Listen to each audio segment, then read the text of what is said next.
Welcome to the Maven Marketing Podcast. Today is Maven Monday. I'm your host, Brandon Welch. I'm joined by Caleb going camping AG. That's right. He is going to go like a real man and take his family.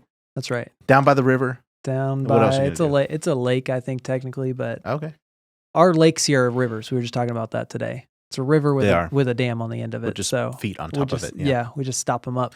But we're gonna have fun. We're gonna 3 days out in the wild. We just saw a video of a bear wandered into town in the town next to the woods where we're going. So that's a good start right before you go. Yeah. I saw this. Yeah. Like animal control catching the bear and putting it in a cage to take it back out to the wild. Yeah.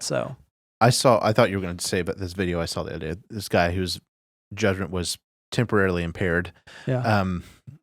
This bear is barely there. It just walked up in their yard having this picnic, and the guy's like, "Frank, you got to leave," and he's like showing him the door, like he's like, "Get out of here!" Frank. He's patting him on the back, and the bear just like swipes him, just like scrapes his skin off. And oh my gosh! Anyway, everybody lived. Just slapped him.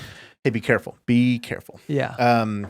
So this is the place for 102 episodes now that we help you eliminate waste in advertising, grow your business, so you can achieve the big dream. Mm-hmm. And if you are new to the podcast, you want to rewind and go watch the last 2 episodes because that's an overview of what we've been doing for the last almost 2 years. Next week, I think, is officially 2 years. Yes, it is.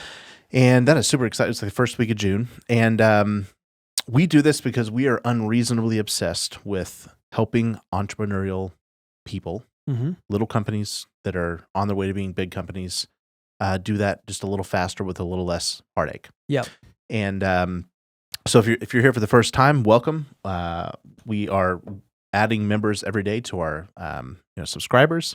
If you've been here for the whole long thing, we're about to be in a whole new season. We're turning this thing up. We're going to start doing deeper recaps of our episodes offline in some printed materials.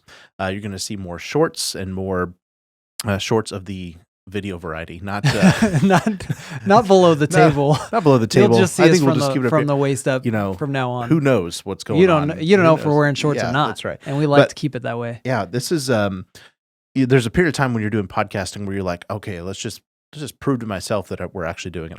I think we've got a pretty good track record. 100's pretty solid. Yeah, 100's a pretty good. Yeah, good mark. And today, kind of in true Maven Monday fashion, we're just taking a real life topic. It's a little bit in the weeds, but if you are building a local company and you were using media, and if you were trying to become the most liked, trusted, and well-known company in your market, which most people would say, yes, I would like to have that. Yeah. You're going to encounter this question at some point. And over the years, this has come from clients. This last couple weeks, we're onboarding some really awesome like new partner clients, and then we are increasing some budgets. I say we're increasing.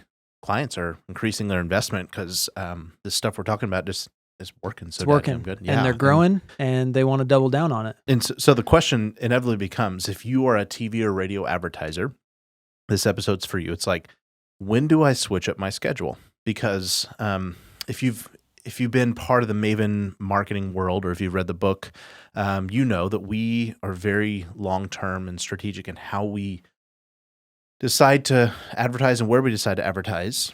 And the short version of that is that you want to basically own an audience over and over and over and over again. We call that tomorrow marketing.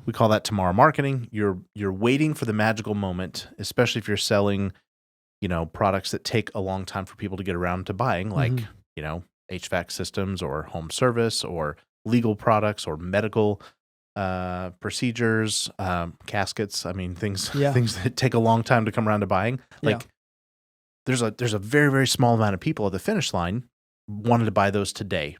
And there's a way to win those people over too. But usually the game for TV and radio is that you're trying to win over a large group of people so that one day when they happen to suddenly need your product or service, tens and tens of thousands of them are eventually getting there, they think of you first. And they feel good about you and they want to do business with you versus the other competitors. And they skip the search engines or they go to the search engines already looking for your name instead of trying to pick you off a list of random competitors. So this episode is kind of assuming that you are on board with that. If you haven't thought through that process, we have a really good episode. It was like in the 50 or 60 episode that was called... We'll link it up in the show notes. We'll link it in the show notes, but it's called Watch This Before You Buy TV or Radio Ads. Yep. And that would be like definitely a precursor to this one.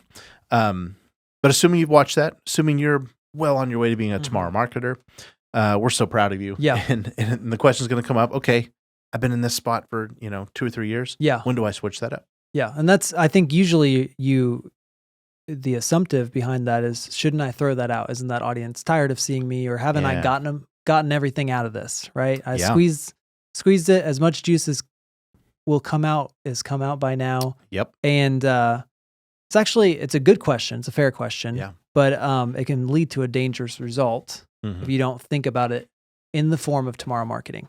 And so you can actually divide out the life cycle of your customer, the buying cycle of your product. You can divide that out by years and months and weeks, and you'll find that a very, very small percentage of your audience or of your, of the world is buying what you sell this week or this month. Yeah. But if you stack that up, let's say it's half of 1% is buying this month. Yeah. Next month, it becomes 1% that you were talking to. If you're consistently, having a radio or TV campaign, you were talking to that audience. Now we've got 1% statistically is buying. Right. Next, in 4 months, we're talking about 2% of those people have entered the buying cycle. And so what we want to do is stay there for a very, very long time. Yeah. Because we don't want to lose the equity we've built and that percent that's compounding interest, literally, that's happening over time. This wasn't in our show notes, but that's a really, really important equation. Just stop for a second. You're going, Caleb, how in the heck would I know if 0.5% is buying or 3% is buying? You would just look across your industry and say, okay, on average, how long does it take before somebody needs my product? How long do they have refrigerators? 13 years? How long do they have roofs? And if you don't know that, you really should, being in your business. Yeah. But how long does it take a family to get around to hiring an estate attorney? How long before people switch doctors? You can Google that, or you can cheat GPT it. It's not that hard to find. Just find the amount of years, and it's going to give you a range. But let's just say it was 15, right? 15 is a pretty fair number we use for roofing. Yeah. You would take the number 1 and divide it by 15, and you would get 0.06. We won't say the other 666 is behind it, but it's 0.06, maybe 0.07. And then, so that's your percentage per year. Yep. And then you would divide that by 12 months.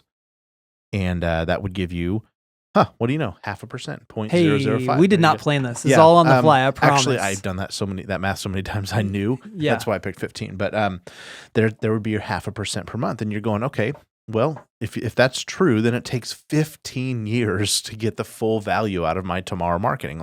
And by the way, once that happens, the first 0.5% just reset. Yeah. I have some clients that were early on in my career, that are back, and they were new when they started with me, or otherwise they wouldn't have rolled the dice with me. And anyway. Yeah.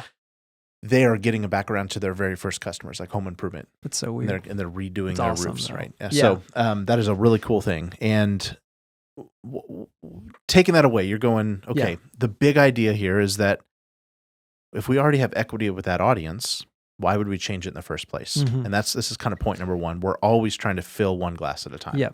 And keep it full. Keep it full. That's right. And so that's the thing is, we're going to fill it up this month, and we're going to fill it up next month. 12 months out of the year, 52 weeks a year. We're going to be there.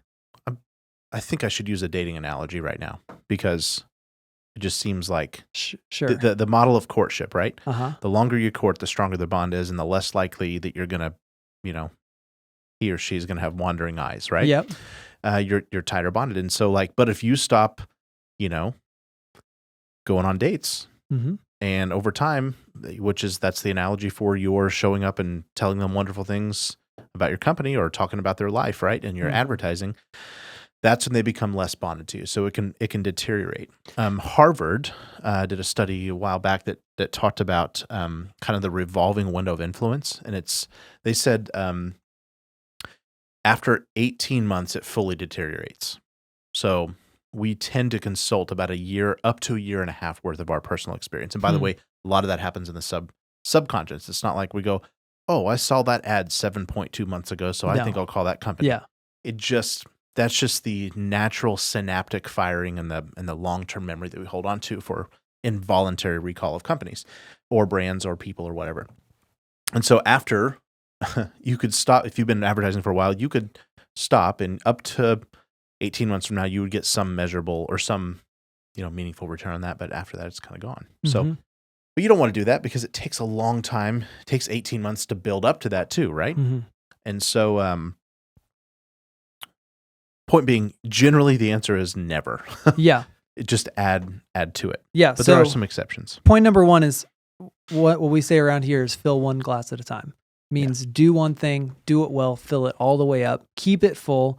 For TV, filling that glass means a minimum of 3 spots a week. We would recommend 3 to 5 if you can. That's a full glass in a single program. Typically, a habitual, maybe a news program is our favorite. News program, something that brings back an audience every day. Probably a little bit more local minded. They come back every single day for that thing, and you're going to fill it up to 5 times a week. Yes. Starting at no less than 3. And somebody's like, well, why wouldn't I be in more places? Because it takes repetition for them to remember you. Did you know it takes repetition for them to remember you? Did you know it takes repetition for them to remember you? I knew he was going to do that. And repetition plus like the relevancy of your ad. Repetition plus relevancy. Yeah. So the more relevant you are, the less repetitions you have to have. But when you're a roofing company, you're only going to be so relevant because people don't need the roof replaced no matter how much they like you, right? Yeah. If you're on radio, 35 spots in the 6A to 7P, that's the daytime radio. That's our philosophy, 35 spots a week. If you want more reasons as to why those are the go check out that past episode, and then also chapters 9 through 15 in the book. We'll kind of outline that. So so fill one glass at a time. Point number 2, is this a today or a tomorrow campaign? That's the question you're going to ask yourself. Yeah. If you're saying, hey, should I change it? Well, if it's tomorrow campaign, we just talked about all the reasons that you probably shouldn't change it. Which tomorrow campaigns for service companies, which is the majority of this audience, and for people who are trying to become well-branded in their company, that's the biggest reason to use TV or radio. However, TV or radio can also be very good direct response, or what we call today medias. Yeah. And if, let's just say you're promoting an event. Yeah, we used to work with a local event venue. Yeah. And they'd run high frequency ads right up before the event or the ticket sales closed. If you're trying to get if you're measuring the entire thing of I ran it and then 30 days, how much money did I get from that? Well, you are going to sort of shake all the fruit off that tree before they have a chance to regrow. And if you're not thinking long term, I don't necessarily recommend that, but there are cases where it's like I've got to think short term. I actually would change the audience, because if I'm not assigning any more value to the campaign than just what am I pulling off today, I actually would change the audience more often. Because you got to go find a new tree to shake. Yeah. And the more you do today marketing, the less it works. Yes. So if you've done today marketing to one audience and you said, hey, I've got this shtick, this gimmick, this deal, this offer, this event. Yes. Well, that audience is going to become numb to the specialness of that after you've done it for 3 weeks or a month or whatever that might be. It's a technical term, specialness. Yeah, specialness. Yes, you have a lot of specialness. Thank you. That's what my mom tells me. But the best plan is to become the one that they think of first anyway, and you do that by just changing your message with the same audience over and over. You just keep being relevant by changing your message. So, I will say there's a kind of a recent exception I've had to this rule. So I didn't pull out of an audience. I didn't change the schedule altogether. But I have a client in Atlanta, and very, very expensive market to get into. I mean, we're talking multiple 6 figures to be even a small to medium sized player in broadcast. And we've been, magically after 12 months, things were just like, this is awesome. It's feeling really good. And it's like, well, it just takes that long sometime to prime the pump. Yep. And they're in the, they're in home improvement space. And, all credit to them. They're like, this is good. We feel confident, want to invest some more money. And so what should we do with that money? And okay, at that point, I know I'm not going to pull off the programs. I've got like 2 audiences I was really doubled down on or really heavy in. I know I'm not going to pull completely out because I've got really good equity and we made a good program decision anyway. But I did look at Google Analytics. I'm going, this is a tomorrow campaign, but we're getting some today results as a cherry on top.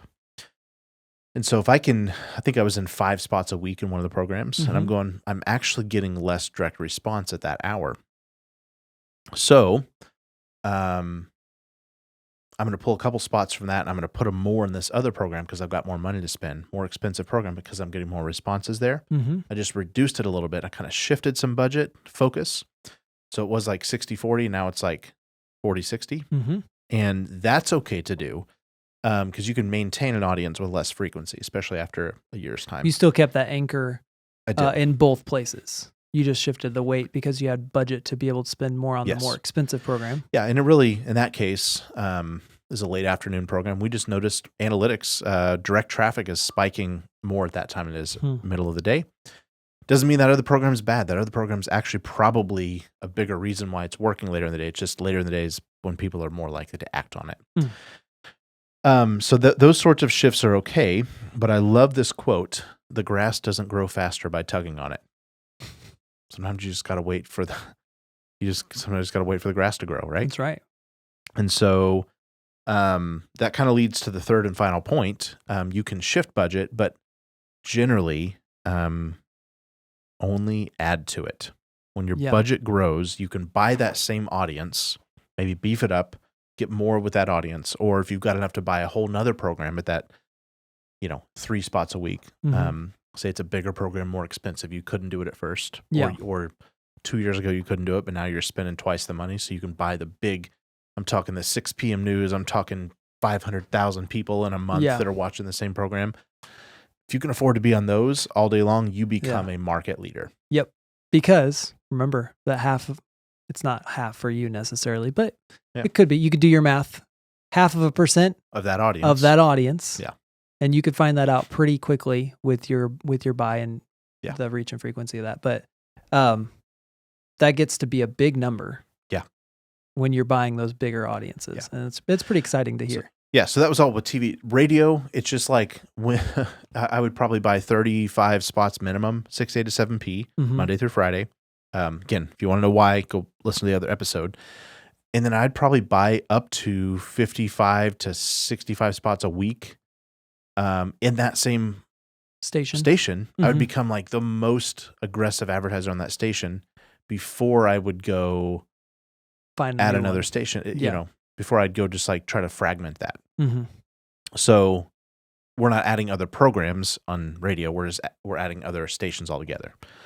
So if I'm on the country station and I'm doing really good at that frequency and it's like the client's grown, which happens a lot. And it's like, what do we do next? Do we switch stations? No, we keep the same one. We add another one. Sometimes you're leapfrogging. Sometimes you're beefing one up to the big level. And then you're going, okay, if I take a little bit off that big size and I can go pair a little bit more money with it and buy a second one, still with our minimum frequencies in place there, that's good. Yeah.